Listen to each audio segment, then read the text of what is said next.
Flight MH370 বিশ্বের সবচেয়ে বড় উড়ন্ত রহস্য।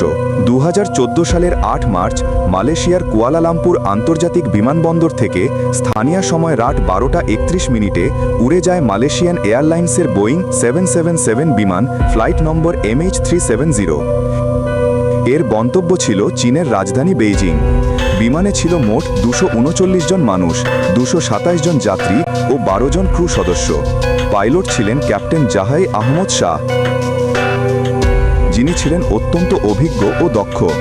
প্রথম 1 ঘন্টা পর্যন্ত সবকিছু ঠিকঠাক চলছিল, কিন্তু রাত 1:19 পাইলট শেষবার বলেন গুড নাইট মালয়েশিয়ান 370। তারপরে বিমানটি রাডার থেকে অদৃশ্য হয়ে যায়। ভিয়েতনাম ও মালয়েশিয়ার কন্ট্রোল টাওয়ার বহুবার যোগাযোগের চেষ্টা করেও কোনো উত্তর পায়নি। কয়েক ঘন্টা পর জানা যায় ফ্লাইটটি হঠাৎ দিক পরিবর্তন করে দক্ষিণ দিকে উড়ে গেছে, কিন্তু কেন তা কেউ জানে না।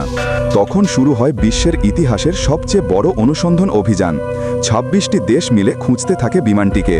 স্যাটেলাইট ডেটা বিশ্লেষণ করে দেখা যায় বিমানটি প্রায় 7 ঘন্টা ধরে দক্ষিণ ভারত মহাসাগরের দিকে উড়ে গিয়েছিল, কিন্তু কোনো ধ্বংসাবশেষ পাওয়া যায়নি। পরবর্তীতে আফ্রিকার তীরে কয়েকটি ভাঙা ডানা ও অংশ ভেসে আসে, যা পরবর্তীতে MH370 বলে শনাক্ত করা হয়। তদন্তে অনেক তথ্য উঠে আসে।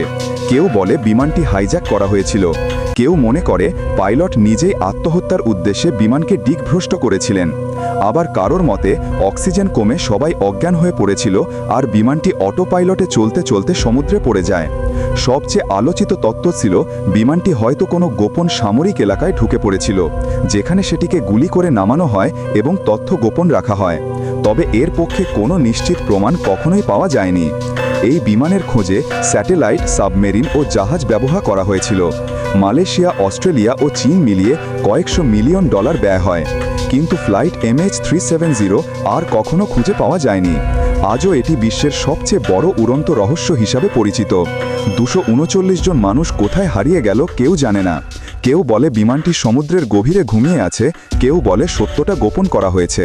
কিন্তু একটাই প্রশ্ন আজও অমীমাংসিত, এই ফ্লাইট MH370 আসলে কোথায় গেল?